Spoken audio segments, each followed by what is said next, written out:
સુરતમાં સામાજિક તત્વો બેફામ બન્યા છે। પોલીસની કાર્યવાહી છતાં ડર તો હજુ પણ નથી।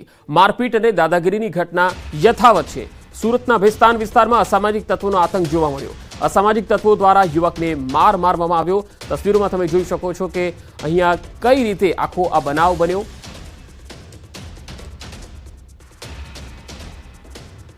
તો સમગ્ર ઘટનાના સીસીટીવી ફૂટેજ પણ સામે આવી ગયા છે। અસામાજિક તત્વો દ્વારા યુવકને મારવામાં આવ્યો।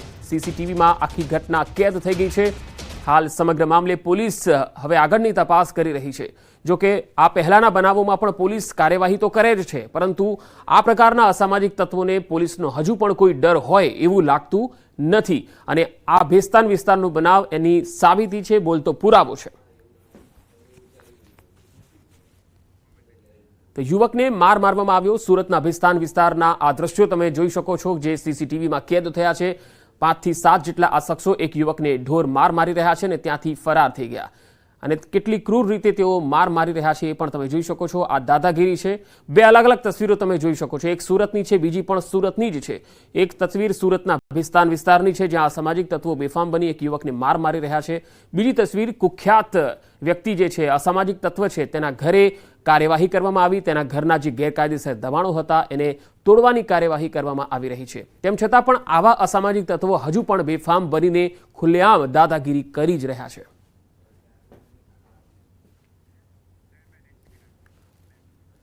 રાજકોટમાં દારૂ સંતાડવાનો એક નવો કિમિયો જોવા મળ્યો। ઇલેક્ટ્રિક પેનલની લોખંડની પટ્ટીમાં દારૂ છુપાવ્યો।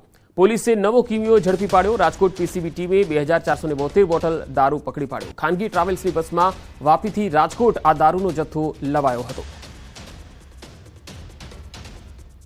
લોખંડની પટ્ટીમાં દારૂ છુપાવ્યો હતો। ઇલેક્ટ્રિક પેનલની લોખંડની જે પટ્ટી હોય છે તેમાં આ દારૂ છુપાવીને લાવવામાં આવ્યો હતો। તસવીરોમાં જોઈ શકાય છે કે પેપરથી ઢાંકેલી આ જે દારૂની બોટલો છે એ દારૂ સંતાડવાનો એક નવો કિમિયો અહીંયા જોવા મળ્યો છે। આ સમગ્ર મામલે હવે પીસીબીએ આગળની કાર્યવાહી હાથ ધરી।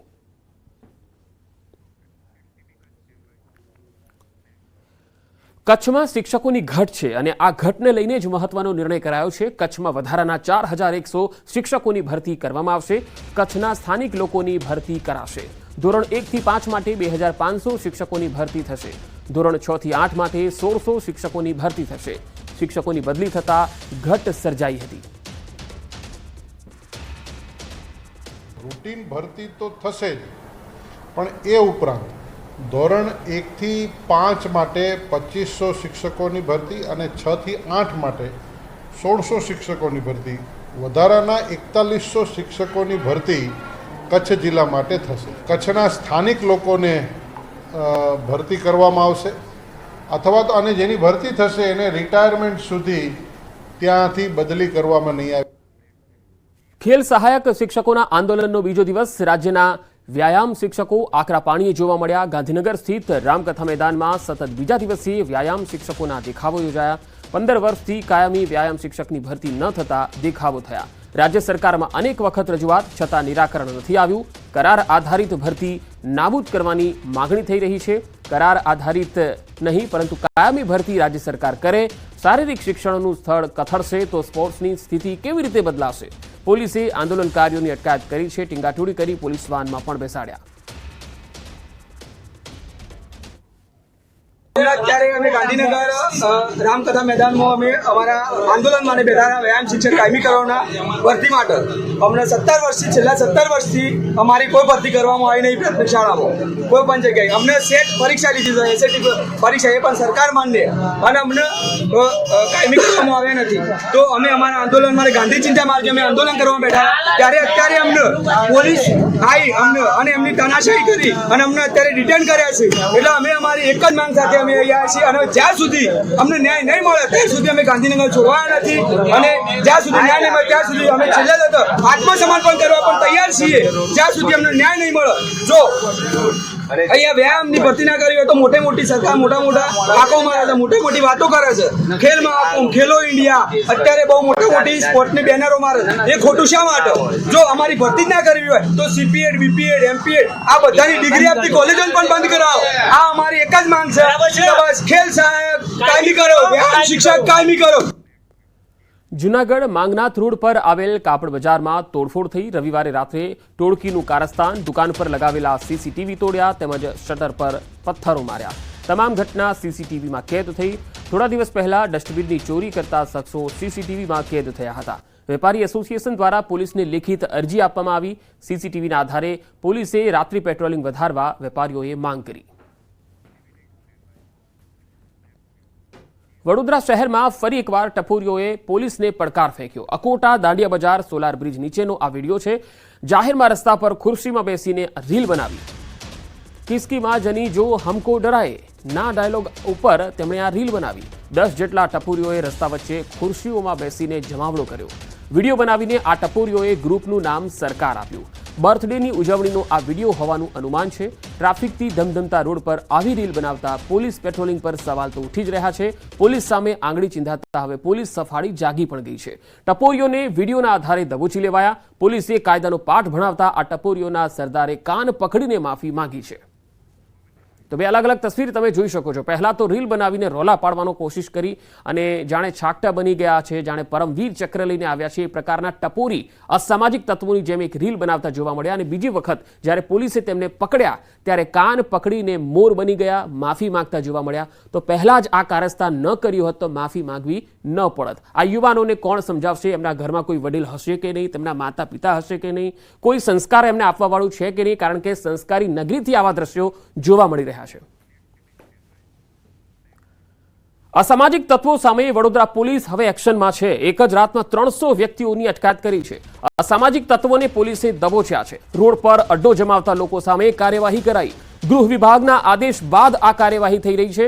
કારણ કે આવા ઘણા બધા એવા વ્યક્તિઓ છે કે જેઓ આરોપીઓ છે, રીઢા ગુનેગારો છે, અસામાજિક તત્વો છે જેને પોલીસે પકડ્યા છે જેથી ગુનાખોરીને ડામી શકાય. રોડ પર અડ્ડો જમાવીને આ તમામ લોકો બેસી રહે છે, લોકોને હેરાન પરેશાન કરે છે, જેથી ગૃહ વિભાગના આદેશ બાદ વડોદરા પોલીસે આ તમામને દબોચ્યા છે.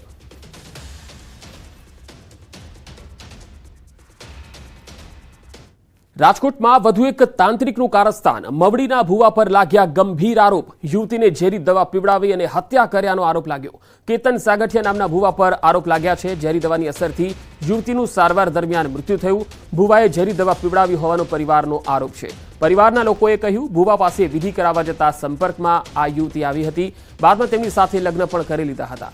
વધુમાં મૃતકના પરિવાર તો ત્યાં સુધી કહી રહ્યા છે કે આ એક નહીં, અગાઉ પણ ભુવાએ અનેક દીકરીઓની જિંદગી બરબાદ કરી નાખી છે. હાલ તો સમગ્ર મામલે પોલીસે વધુ તપાસ હાથ ધરી છે અને કેટલાક મોટા ખુલાસા પણ આગળ થઈ શકે છે. અને પહેલાં 1-5 પીવડાવી દીધી હતી.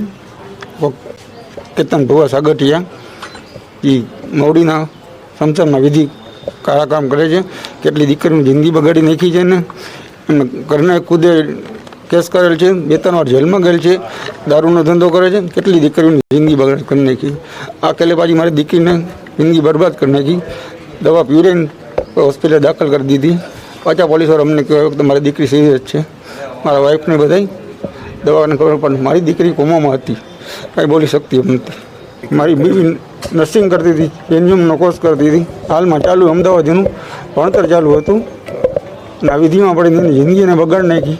ભુવા સાથે પહેલાં છેલ્લા એક વર્ષથી એને કોન્ટેક્ટમાં આવી અને એ પહેલાં એવી રીતે કાકાને બધાનું એવું કીધું કે તારા પપ્પા છે ને એ ગુજરી જશે તો એટલા માટે એ વિધિ કરાવવી પડશે. તો એમાં હલવાઈ ગઈ દાણા જોવામાં ને એમાં બધે. તો ત્યારે 5મા મહિનાની 1 તારીખે પહેલી વાર દવા પી ગઈ હતી. ત્યારે એ સુસાઇડ નોટમાં બધું લખેલું હતું કે હું કેતન સાગઠિયાના ત્રાસથી દવા પીવું છું, એ મારી ઉપર દેણું કરી નાખ્યું છે, મારી ઉપર લોન લઈને બધી વાપરી નાખી છે, બધું એવું લખેલું હતું. ત્યારે અમે ફરિયાદ કરી હતી, બધું કર્યું હતું. પછી અમે એને ઘરે લઈ આવ્યા. ત્યાંથી મારા મોટા બાપુના ઘરે ખોડિયાલપરામાં અમે એને રાખી. એના માયરું હોય એવા ચાંભાના નિશાન છે, બટકા ભરેલા હોય એના એવા નિશાન છે, આખા શરીરમાં એને એવા નિશાન છે. માંગ તો એ જ એટલી જ છે કે બસ અમારી દીકરી તો વહી ગઈ, હવે કોઈ બીજાની દીકરી આવું ન થવું જોઈએ. અમારી વહી ગઈ તો પાછી આવવાની નથી. જામનગરના લાલપુર હાઈવે પર અકસ્માત થયો, જ્યાં બસ અને બોલેરો કાર વચ્ચે આ ગમખ્વાર અકસ્માત થયો. બોલેરોના ડ્રાઈવરનું ઘટના સ્થળે જ મૃત્યુ થયું છે, જ્યારે બસમાં સવાર 20 લોકો ઇજાગ્રસ્ત થયા. આ ઇજાગ્રસ્તોને સારવાર માટે હોસ્પિટલ ખસેડાયા હતા. તો લાલપુર હાઈવે પર બસ અને બોલેરો કાર વચ્ચે અકસ્માત થયો હતો. બોલેરોના ડ્રાઈવરનું ઘટના સ્થળે મૃત્યુ થયું, જ્યારે બસમાં સવાર 20 જેટલા લોકો ઇજાગ્રસ્ત થયા હતા. જામનગર લાલપુર હાઈવે પર બસ અને પિકઅપ વાન બોલેરો વચ્ચે અકસ્માત સર્જાયો છે। આ ગમખ્વાર અકસ્માતને લઈને અહીં જે પ્રકારના દ્રશ્ય જોઈ રહ્યા છો, બોલેરોનું છે તે સ્ટોથ વળી ગયું છે। બીજી તરફ બસ છે તે બસમાં પણ સવાર કેટલાક લોકોને ઈજાગ્રસ્ત થતા 108 મારફતે જીજી હોસ્પિટલ ખાતે સારવાર માટે ખસેડવામાં આવ્યા છે। ચંગા કેનાલ પાસે જે અકસ્માત સર્જાયો છે, આ અકસ્માતમાં બોલેરો ચાલકનું ઘટના સ્થળે જ મૃત્યુ નીપજ્યું છે। અહીં જે પ્રકારે દ્રશ્ય જોઈ રહ્યા છો, બસ છે તે આ બોલેરો સાથે બાપા સીતારામની મજૂરી નજીક અથડાઈ હતી, જેને લઈને ગમખ્વાર અકસ્માત સર્જાયો હતો। અહીં ટ્રાફિક જામ પણ સર્જાયો હતો। હાલ પોલીસે અહીં દોડી આવી અને તમામ લોકો ઈજાગ્રસ્તો છે તેમને સારવાર માટે 108 મારફતે ખસેડ્યા છે। તો બીજી તરફ હાલ પંચનામા સહિતની કાર્યવાહી ચાલુ છે। અકસ્માત સર્જાતા જે રસ્તા ઉપર ટ્રાફિક જામ